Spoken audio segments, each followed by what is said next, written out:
Welcome to Live, life-inspired views for every day. My name is Chris Meyer, and I'm a curious soul.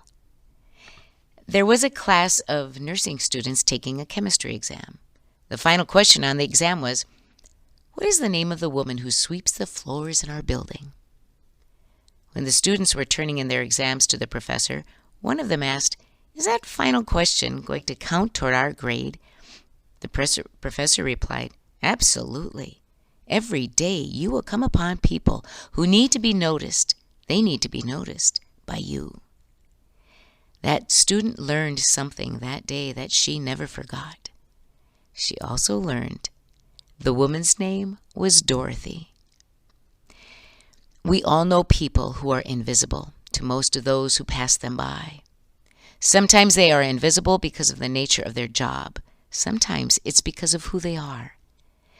There are also people who remain invisible because they don't seem to have that magnetic pull that others are attracted to or who others seek out in social situations. All of us know people who desperately want to be noticed, to be part of social conversations, but struggle with connecting or fitting in. They often seem needy and are even referred to as needy. This has always laid heavy on my heart. I had a friend with a situation that she was struggling with, and she said to me, I don't want to be seen as a needy person. The other day, as I was thinking about this whole thing around being needy and needy people, I remembered the song that Barbra Streisand recorded years ago entitled People. The beginning of the song, the lyrics go like this. People, people who need people are the luckiest people in the world. And then it hit me. Instead of referring to certain people as needy people, we should say needing people. And that includes all of us. We are all needy because we are all people who need people. I've always told my graduate students that we are born with two instincts. One is the ability to suck for nourishment. The other is the need to belong for nourishment. What breaks my heart is how often people who many people are not drawn to, but who desperately need to be noticed and valued, are often so dismissed by others. And for that, we are all guilty. Gary Soto was the son of Mexican-American factory workers and an abusive alcoholic stepfather. He was in a library one day when he happened to pick up a book and read a poem by Edward Field entitled Unwanted.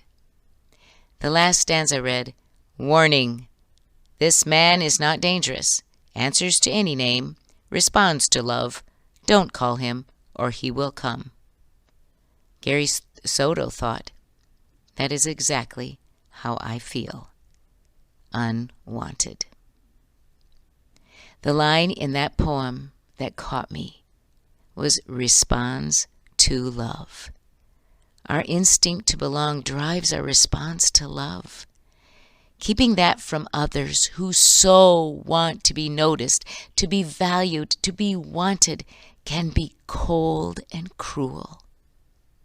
We don't often look at it that way, especially when we look at certain people as an annoyance.